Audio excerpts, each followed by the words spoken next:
എല്ലാവർക്കും സലു കിച്ചണിലേക്ക് സ്വാഗതം. ഞാൻ രാവിലെ തന്നെ വന്ന് ചായ വയ്ക്കുകയാണ്.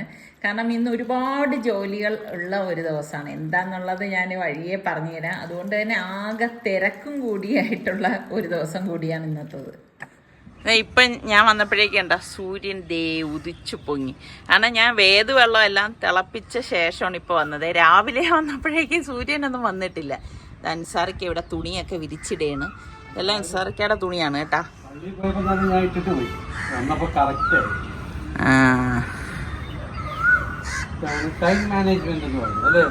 അതെ അതെ.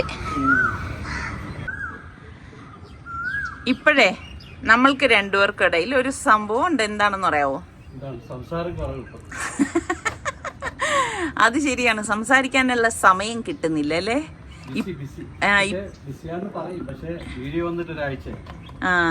പക്ഷെ ഒരു ബിസിയാണെന്ന് വെച്ചാൽ സുഖമുള്ള ഒരു ബിസിയാണ്.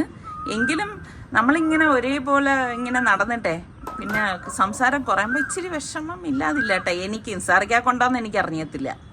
ഉണ്ടാ എനിക്ക് കുറച്ച് ഉപദേശമൊക്കെ തരണം എന്നാണ് പറയണത്. ഞാൻ എന്നെ എന്തെങ്കിലും ഉപദേശിക്കാനായിട്ട് അത് ശരിയാണ് കേട്ടാ, അത് കറക്റ്റാണ്. ഇപ്പം എനിക്കിങ്ങനെ വരാൻ പറ്റിയത് അറിയാമോ? താഴെ മുകളെ കുളിപ്പിക്കാൻ ആള് വന്നു. അപ്പോൾ 2-3 മണിക്കൂർ അങ്ങ് മാറിക്കിട്ടും. നമ്മളിപ്പം ഇതിന്റെ ഉപയോഗം ഇനി കുറച്ചു കാലം കഴിയുമ്പം അത്യാവശ്യമായിട്ട് മാറും. നമ്മൾ പണ്ട് AC ഒക്കെ വീടുകളിൽ വല്ല ലക്ഷറിയാന്നൊക്കെ പറഞ്ഞു നടന്നില്ലേ എന്ന് പറഞ്ഞ കാര്യം ഈ സോളാറൊക്കെ എല്ലാ വീടുകളിലും വെക്കണം. കാര്യം വെച്ചാൽ ഇലക്ട്രിസിറ്റി ബില്ല് കൂടി വരുവാണ്. പക്ഷെ നല്ലതാണ് കേട്ടോ, നമ്മൾ ഉപയോഗിച്ചത് കൊണ്ട് നമുക്കത് പറയാൻ പറ്റൂല അല്ലേ? വൺ ടൈം ഇൻവെസ്റ്റ്മെന്റ് അത്രേ ഉള്ളൂ. ഈ കഴുകിയിട്ടിരിക്കുന്നതല്ലേ, ഈ ഡ്രസ്സിന്റെ കളറിന്റെ ഒരു ഇത് ശ്രദ്ധിച്ചാ നിങ്ങള്, ബ്ലാക്കും ബ്ലൂവും മാത്രമേ ഉള്ളൂ. അതാണ് ഇൻസാറിക്ക. അപ്പോൾ എല്ലാവരും വരുന്നതിന് മുൻപ് തന്നെ മോക്ക് ബ്രേക്ക്ഫാസ്റ്റ് കൊടുക്കാൻ വേണ്ടിയിട്ട് ഞാൻ എന്താ 1 കപ്പ് മില്ലറ്റ് ഉണ്ടല്ലോ മിക്സിയുടെ ജാറിലേക്ക് ഇട്ട് കൊടുക്കുകയാണ്. അതുപോലെ തന്നെ 1/2 കപ്പ് റവയും കൂടി ഇതോട് ചേർത്ത് കൊടുക്കുകയാണ്. പിന്നെ ഒരു 1/4 കപ്പോളം മുളപ്പിച്ച പയറും, 1 ടീസ്പൂൺ കുരുമുളക്, മുഴുവനുള്ള കുരുമുളകും, 1 ടീസ്പൂൺ ചെറിയ ജീരകവും, പാകത്തിനുള്ള ഉപ്പും കൂടി ഇട്ട ശേഷം നമുക്കിതിലേക്ക്, ഞാനിപ്പോൾ 1 കപ്പ് വെള്ളമാണ് ഒഴിച്ചു കൊടുത്തിരിക്കുന്നത്. ഇനി ഇതൊന്ന് അടിച്ചെടുക്കാം. അപ്പോൾ മോക്ക് മാത്രമുള്ളൊരു ദോശയാണ് കേട്ടോ, ഹെൽത്തി ആയിട്ടുള്ളൊരു ദോശയാണ്. അപ്പോൾ ഇത് ഞാനിപ്പോൾ അടിച്ചെടുത്തിട്ടുണ്ട്. അപ്പം ഇത് മില്ലറ്റ് ആയതുകൊണ്ട് തന്നെ കാഴ്ചയ്ക്ക് അത്ര ഭംഗിയൊന്നും ഉണ്ടാവത്തില്ല. പക്ഷെ ഒരുപാട് പോഷക ഗുണങ്ങളൊക്കെ ഉള്ള ഒരു ദോശ തന്നെയാണ്. പ്രത്യേകിച്ച് നമ്മൾ ഇതിലേക്ക് മുളപ്പിച്ച പയറും എല്ലാം ചേർത്തില്ല. അപ്പോൾ ഈ ഒരു കൺസിസ്റ്റൻസിയാണ്. ലൂസ് ആക്കണമെങ്കിൽ നമുക്ക് ലൂസാക്കിയിട്ട് വേണമെങ്കിൽ എടുക്കാം. അപ്പോൾ അതിന് കോമ്പിനേഷനായിട്ട് ഞാൻ ഒരു ചമ്മന്തിയാണ് തയ്യാറാക്കുന്നത്. അപ്പോൾ അതിന് വേണ്ടിയിട്ട് ഞാനൊരു ഇരുമ്പ് ചട്ടിയിലേക്ക് കുറച്ച് തേങ്ങ ഇട്ട് കൊടുക്കുന്നുണ്ട്. ഇതോടൊപ്പം തന്നെ ഒരു ചെറിയ പീസ് ഇഞ്ചിയും ഒരു 7-8 ചുവന്നുള്ളി വട്ടത്തിൽ അരിഞ്ഞത് കൂടി ഇട്ടിട്ട് ഒന്ന് മൂപ്പിച്ചു കൊടുക്കാനായിട്ട്. ഒരുപാട് അങ്ങ് മൂത്ത് വരേണ്ട ആവശ്യമൊന്നുമില്ല. അപ്പം ഈ ഒരു ചമ്മന്തി എന്ന് പറയുന്നത് നമ്മളുടെ ദോശയ്ക്കും അപ്പത്തിനും എല്ലാം കഴിക്കാൻ പറ്റിയ നല്ലൊരു അടിപൊളി ചമ്മന്തിയാണ്. എന്നിട്ട് അതൊന്ന് വറുത്ത് വരുന്ന സമയത്ത് ഞാൻ 1 ടീസ്പൂണ് ചെറിയ ജീരകവും കുറച്ച് കറിവേപ്പിലയും കൂടി ഇട്ടിട്ടാണ് ഇതൊന്ന് മൂപ്പിച്ചെടുക്കുന്നത്. നേരത്തെ ഞാൻ പറഞ്ഞതുപോലെ ഓവറായിട്ട് ഇത് മൂക്കേണ്ട ആവശ്യമില്ല. ആ തേങ്ങയുടെ മൂപ്പിന്റെ മണം വരത്തില്ലേ, അതാണ് ഇതിന്റെ ഒരു പരുവം എന്ന് പറയുന്നത് കേട്ടോ. അപ്പം ഇനിയിലേക്ക് ഞാൻ ഇതിൽ 1 ടീസ്പൂണ് മഞ്ഞൾപ്പൊടിയും 1 ടീസ്പൂണ് കാശ്മീരി ചില്ലി പൗഡറും പാകത്തിനുള്ള ഉപ്പും കൂടി ഇട്ട് കൊടുക്കുകയാണ്. അപ്പോൾ ചില്ലി പൗഡറിന് പകരം വേണമെങ്കിൽ കുരുമുളകും ചേർക്കാം. അപ്പോൾ ഇതുപോലെ ഒന്ന് ഇളക്കിയെടുക്കണം. ഇത്ര മാത്രമേ ഉള്ളൂ. ഇതൊന്ന് തണുത്ത ശേഷം നമുക്ക് മിക്സിയുടെ ജാറിലിട്ട് ഒന്ന് ക്രഷ് ചെയ്തെടുക്കണം കേട്ടോ. അപ്പം ഞാൻ ഒന്ന് തണുത്ത ശേഷമാണ് നമ്മുടെ മിക്സിയുടെ ജാറിലേക്ക് ഇട്ടിട്ട് ഒന്ന് കറക്കി എടുക്കാനായിട്ട് പോകുന്നത്. അപ്പോൾ ഇതിൽ നമ്മൾ വെള്ളം ചേർക്കുക ഒന്നും ചെയ്യത്തില്ല കേട്ടോ, അത് പ്രത്യേകം ശ്രദ്ധിച്ചേക്കണം. ഇതുപോലെ ഒന്ന് കറക്കിയെടുക്കും. കറക്കിയെടുത്ത ശേഷം ഞാനിപ്പം അതേ ഇരുമ്പ് ചട്ടി തന്നെയാണ് എടുത്തത്.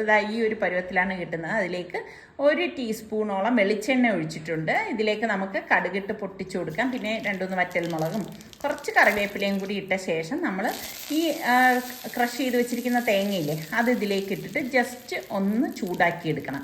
ഓൾറെഡി നമ്മൾ മൂപ്പിച്ചതായതുകൊണ്ട് തന്നെ വേറൊന്നും ചെയ്യേണ്ട ആവശ്യമില്ല. ഇതൊന്ന് ചൂടായി വരുമ്പോൾ ആ കടുകും കറിവേപ്പില എല്ലാം കൂടി ചേർന്നിട്ട് നല്ല ഒരു വാസന വരും കേട്ടോ. അടിപൊളി ചമ്മന്തിയാണ്. നിങ്ങളൊക്കെ ഈ ഒരു ചമ്മന്തി ഉണ്ടാക്കാറുണ്ട്? ഒരുപാട് പേരുണ്ടാക്കുന്നുണ്ടാവും. നമ്മളുടെ വീഡിയോ കണ്ടുകൊണ്ടിരിക്കുന്നവരിൽ ഉണ്ടാക്കുന്നവരൊക്കെ ഒന്ന് പറയട്ടെ. അപ്പം ഇത് നല്ല കോമ്പിനേഷനാണ് കേട്ടോ ഈ ദോശയ്ക്ക്.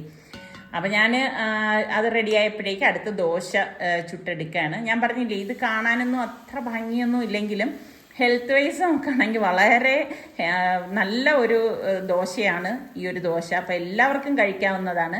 അപ്പം ഞാൻ 2 രീതിയിൽ ഞാൻ ഈ ഒരു ദോശ ഉണ്ടാക്കണുണ്ട് കേട്ടോ. അപ്പോൾ ഇതാ ഇതുപോലെ ഒന്ന് പരത്തിയിട്ട്, അപ്പോൾ ഇത് വളരെ തിന്നായിട്ടാണ് പരത്തിയിരിക്കുന്നത്. ഇതിലേക്ക് നമുക്ക് ആവശ്യത്തിനുള്ള നെയ്യൊന്ന് നല്ലതുപോലെ ഒന്ന് ബ്രഷ് ചെയ്ത് കൊടുക്കുക. അപ്പോൾ മോക്ക് കൊടുക്കാനായതുകൊണ്ട് കുറച്ചധികം നെയ്യ് ഞാൻ ഇതിലേക്ക് ചേർത്ത് കൊടുക്കുന്നുണ്ട്. ഇതാ ഇതുപോലെ ഒന്ന് ഇളക്കി കൊടുത്ത ശേഷം നമുക്കിനി സാധാരണ നമ്മൾ നെയ് റോസ്റ്റൊക്കെ എടുക്കത്തില്ലേ, അതുപോലെ നമുക്ക് ഇതൊന്ന് ഫോൾഡ് ചെയ്തെടുക്കാം. ഞാനപ്പോൾ അതാ ഇതുപോലെ ഒന്ന് ഫോൾഡ് ചെയ്താണ് എടുക്കുന്നത് കേട്ടോ. അപ്പം നമ്മളുടെ ഹെൽത്തി ദോശ ഒരു വർഷം ശരിയായിട്ടുണ്ട്. ഇനിയിപ്പോൾ അടുത്തത് ഞാൻ ഇനിയിപ്പം ഇതാ ഇതുപോലെ കല്ല് ചൂടായതുകൊണ്ട് കുറച്ച് വെള്ളം തളിച്ചിട്ട് ആ കല്ലിനെ ഒന്ന് ചൂട് ക്രമീകരിക്കാനാണ് വെള്ളം ഒന്ന് സ്പ്രിങ്കിൾ ചെയ്യണത്. എന്നിട്ട് നമുക്ക് മാവ് കോരി ഒഴിച്ച് ഇതാ ഇതുപോലെ ഒന്ന് ചുറ്റിച്ചു കൊടുക്കാം. അപ്പോൾ ഈ ഒരു ദോശ ഞാൻ മറിച്ചിടുന്ന, അതായത് ഫോൾഡ് ചെയ്യുന്നില്ല, മറിച്ചാണ് ഇടുന്നത് കേട്ടോ. അപ്പം നെയ്യൊക്കെ ഇട്ടെടുക്കുമ്പോൾ നല്ല ടേസ്റ്റി തന്നെയാണ് ഈ ഒരു ദോശ. അപ്പം ഈ ഒരു ദോശയും ഉണ്ടാക്കുന്നവരുണ്ടെങ്കിൽ ഒന്ന് കമൻറ്റ് ചെയ്യണം കേട്ടോ. പിന്നെ ഞാനിതിൽ അഡീഷണൽ ആയിട്ട് കണ്ടില്ലേ 1-2 കാര്യം കൂടി ചേർത്തിട്ടുണ്ട്. അപ്പോൾ ഇത് ഞാൻ ഇതുപോലെ മറിച്ചിട്ടെടുക്കുകയാണ്. അപ്പോൾ ഇതാണ് മോളുടെ ഇന്നത്തെ ബ്രേക്ക്ഫാസ്റ്റ്. അപ്പോൾ രാവിലെ തന്നെ ഉമ്മായും മാമിയും അനിയത്തിയും ഒക്കെ വന്നിട്ടുണ്ടായിരുന്നു. അപ്പോൾ ബ്രേക്ക്ഫാസ്റ്റിന് നമ്മളെല്ലാവരും കൂടിയിട്ടാണ് എല്ലാം ഉണ്ടാക്കിയത്. അപ്പോൾ ഇന്നിപ്പോൾ ഞാൻ പറഞ്ഞില്ലല്ലോ, മോളുടെ മുടി കളയലാണ് കേട്ടോ. അപ്പോൾ മുടി എടുക്കുന്ന താത്ത കുറച്ച് കഴിഞ്ഞപ്പോൾ വന്നിട്ടുണ്ടായിരുന്നു. അവർ വന്ന് അതിൻ്റെ ഒരുക്കങ്ങളൊക്കെ ആയപ്പോഴേക്ക് ഫാബിയുടെ ഉമ്മായും എത്തി. അല്ലാതെ മറ്റാരെയും നമ്മൾ ക്ഷണിച്ചിട്ടൊന്നും ഇല്ലായിരുന്നു. നിസാറിക്കാക്കത് ചടങ്ങായിട്ടൊന്നും നടത്തുന്നതിനോട് വലിയ താല്പര്യമൊന്നും ഇല്ലായിരുന്നു കേട്ടോ. അങ്ങനെ നമ്മുടെ സന മോളുടെ മുടി എടുക്കുകയാണ്. അപ്പോൾ എൻ്റെ മടിയിലിരുത്തിയാണ് മുടി കളഞ്ഞത് കേട്ടോ. എനിക്കാണെങ്കിൽ പാവം കുഞ്ഞ് കരയാൻ കണ്ടപ്പോൾ ഭയങ്കര ഒരു സങ്കടം തോന്നി. പിന്നെ ബ്രേക്ക്ഫാസ്റ്റ് ഒന്നും ഞങ്ങൾ കഴിച്ചതൊന്നും ഞാൻ വീഡിയോ എടുത്തിട്ടില്ലായിരുന്നു. ഇതിപ്പോൾ ലഞ്ചിൻ്റെ ടൈമാണ് കേട്ടോ. ഞാൻ പറഞ്ഞില്ലേ, ഞങ്ങൾ വീട്ടുകാർ മാത്രമേ ഉണ്ടായിരുന്നുള്ളൂ. അപ്പം നമ്മൾ ലഞ്ചിന് എല്ലാവരും കൂടി ഒന്നിച്ച് കൂടുമ്പോഴേക്ക് ഭയങ്കര സന്തോഷമാണ്. അപ്പം ഇതിനൊപ്പം ഇനിയിപ്പം മോളുടെ മുടിയുടെ തൂക്കത്തിനനുസരിച്ച് സ്വർണം വാങ്ങി അർഹതപ്പെട്ട ആർക്കെങ്കിലും കൊടുക്കണം. അതും കൂടെ ആകുമ്പോൾ പൂർത്തിയാകും.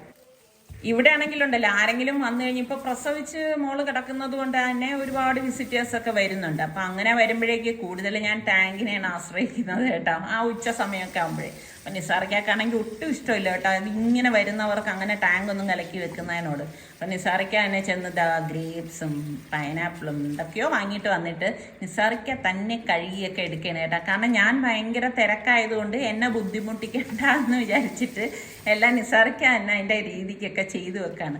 അപ്പം നിസാറിക്ക വാങ്ങിക്കാൻ പോയപ്പോഴേ ഞാൻ പറഞ്ഞു, ഒരുപാട് അങ്ങ് വാങ്ങിക്കണ്ട, അത്യാവശ്യം വേണ്ടത് വാങ്ങിച്ചാൽ മതി. ഇപ്പോൾ ഓരോ ആഴ്ചയിൽ നമ്മൾ ഇതൊന്ന് റെഡിയാക്കി വെക്കണം എന്നല്ലേ ഉള്ളൂ. അപ്പം നിസാറിക്കാണെങ്കിൽ കുറച്ച് വൃത്തി ഓവറാണെന്ന് ഞാൻ എപ്പോഴും പറയത്തില്ല. ഇപ്പം അതൊന്ന് മഞ്ഞളൊക്കെ ഇട്ട് കുറച്ച് നേരം വെച്ചിട്ടൊക്കെ നന്നായിട്ടൊന്ന് വാഷ് ചെയ്തൊക്കെ എടുക്കത്തുള്ളൂ കേട്ടോ. അപ്പോൾ അടുത്ത് പൈനാപ്പിൾ ജ്യൂസ് ഉണ്ടാക്കാൻ വേണ്ടി, സ്ക്വാഷ് ഉണ്ടാക്കാൻ വേണ്ടിയിട്ട് പൈനാപ്പിളും ഒന്ന് കട്ട് ചെയ്തൊക്കെ എടുക്കുകയാണ് കേട്ടോ. പിന്നെ ഇങ്ങനെയൊക്കെയുള്ള സംഭവങ്ങൾ വരികയാണെങ്കിൽ നിസാറിക്കപ്പോൾ കയ്യാളിനെയൊന്നും വയ്ക്കത്തില്ല കേട്ടോ. സ്വന്തമായിട്ടുള്ള കാര്യങ്ങൾ സ്വന്തമായിട്ട് തന്നെ ചെയ്യത്തുള്ളൂ കേട്ടോ. അപ്പം ഞാൻ ഇടയിൽ ചെന്ന് നിന്നാലും നിസാറിക്കാക്ക് അത്ര ഇഷ്ടപ്പെടത്തില്ല. കാരണം ഓരോരുത്തർക്കും ഓരോ രീതികളാണല്ലോ. അപ്പോൾ എനിക്കാണെങ്കിലും അങ്ങനെ തന്നെയാണ്. ഞാൻ ജോലി ചെയ്യുന്നതിൻ്റെ ഇടയിൽ എന്നെ ഡിസ്റ്റർബ് ചെയ്യാൻ വന്നിരിക്കണത് എനിക്കൊട്ടും ഇഷ്ടമുള്ളതുമല്ല. അപ്പോൾ അതനുസരിച്ച് അതിൻ്റെ ആ മുള്ളൊക്കെ കളഞ്ഞ് നല്ലതുപോലെയൊക്കെ ഒന്ന് കട്ട് ചെയ്തൊക്കെ എടുക്കുകയാണ്. അപ്പോൾ ഇതിപ്പോൾ സ്ക്വാഷൊക്കെ ഉണ്ടാക്കാനാകുമ്പോൾ കുറച്ചധികം പൈനാപ്പിൾ ഇതുപോലെ കട്ട് ചെയ്തെടുത്താൽ മാത്രമേ നമുക്കങ്ങനെ ഉണ്ടാക്കിയെടുക്കാൻ പറ്റത്തുള്ളൂ. പിന്നെ അതിൻ്റെ നടുക്കുള്ള ആ ഒരു സെൻറ്റർ പോർഷൻ ഇല്ലേ, നമ്മുടെ ഇവിടെ പൂഞ്ചെന്ന് പറയും, നിങ്ങളവിടെ എന്താണ് അതിന് പറയുന്നത്, അത് കഴിക്കാൻ ഇഷ്ടമുള്ള എത്ര പേരുണ്ട്? എനിക്ക് ഭയങ്കര ഇഷ്ടമാണ് കേട്ടോ ആ ഒരു സംഭവം കഴിക്കാനായിട്ട്. പിന്നെ ഇവിടുത്തെ കാര്യം പറയുകയാണെങ്കിൽ ഇവിടെ ഇപ്പം മക്കളാരും ഇല്ല. അപ്പോൾ അതുകൊണ്ട് എനിക്ക് തന്നെ അത് ആ സെൻറ്ററിലെ പോർഷൻ ഇരുന്ന് കഴിക്കാം. പിന്നെ നിസാർക്കായി ഇടയ്ക്ക് കഴിക്കും. ഇതാ കണ്ട ചെറിയ പീസായിട്ടൊക്കെയാണ് പൈനാപ്പിൾ കട്ട് ചെയ്തൊക്കെ എടുത്തിരിക്കുന്നത്. അപ്പം ഇതിനിപ്പം ഈ പറഞ്ഞ മാതിരി ആ പൂഞ്ചാണ് ആ സൈഡിൽ കാണുന്നത് കേട്ടോ. ഇത്രയാണ് പൈനാപ്പിൾ. ഇത് ഞാൻ പറഞ്ഞു ഒരുപാടൊന്നും വാങ്ങിച്ച് വെക്കേണ്ട. എനിക്കങ്ങനെ ഒരുപാട് നമ്മൾ റെഡിയാക്കി ഫ്രിഡ്ജിലങ്ങി സൂക്ഷിക്കുന്ന ഇഷ്ടമല്ല. അതുമല്ല പിന്നെ നമ്മൾ ഇതിലേക്ക് പ്രിസർവേറ്റീവ്സിന് ആവശ്യമായിട്ടുള്ള ഒന്നും ഇടുന്നില്ല. അപ്പം അതുകൊണ്ട് തന്നെ നമ്മൾ അധികം നാൾ വെക്കാതിരിക്കുകയാണ് എപ്പോഴും നല്ലത് കേട്ടോ. ആവശ്യത്തിന് ഇതുപോലെ ഒന്ന് റെഡിയാക്കി വെക്കണം. പിന്നെ ഈ കൂടുതൽ ആൾക്കാരും പ്രിസർവേറ്റീവ്സ് ഒക്കെ ചേർത്ത് വെക്കണം എന്ന് വെച്ചാൽ അധിക നാൾ കേടുകൂടാതിരിക്കുകയും ചെയ്യും. പിന്നെ എപ്പോഴെപ്പോഴും മെനക്കെടണ്ടല്ലോ എന്ന് ഓർത്തിട്ടാണ്. ഇതിപ്പോൾ മെനക്കേടിൻ്റെ പ്രശ്നമൊന്നുമില്ല. ഉണ്ടാക്കിത്തരാൻ ഇതുപോലെ ആളുണ്ടെങ്കിൽ എന്ത് മെനക്കേടല്ലേ. അപ്പോൾ പൈനാപ്പിൾ നല്ല കളറുള്ള പൈനാപ്പിളായിരുന്നു കേട്ടോ. അപ്പം അത് ഇതുപോലെ അരിക്കാനായിട്ട് വെച്ചു. അടുത്ത സെക്കൻഡ് പാർട്ട്, അതായത് രണ്ടാമത്തെ പോർഷനും ഇതുപോലെ അടിച്ചെടുക്കുകയാണ്. അപ്പം മിക്സിയുടെ ജാറിലൊക്കെ ആകുമ്പോഴേക്കും ഇതുപോലെ 2-3 ട്രിപ്പായിട്ടൊക്കെ അടിച്ചെടുക്കാനേ പറ്റത്തുള്ളൂ. വലിയ പ്രോസസ്സർ എടുക്കുകയാണെങ്കിൽ പറ്റും, പക്ഷേ ഇപ്പം പ്രോസസ്സറൊന്നും എടുക്കണില്ല, ഈ മിക്സിയിൽ വെച്ച് തന്നെ അടിച്ചെടുക്കുകയാണ് ചെയ്യണത് കേട്ടോ.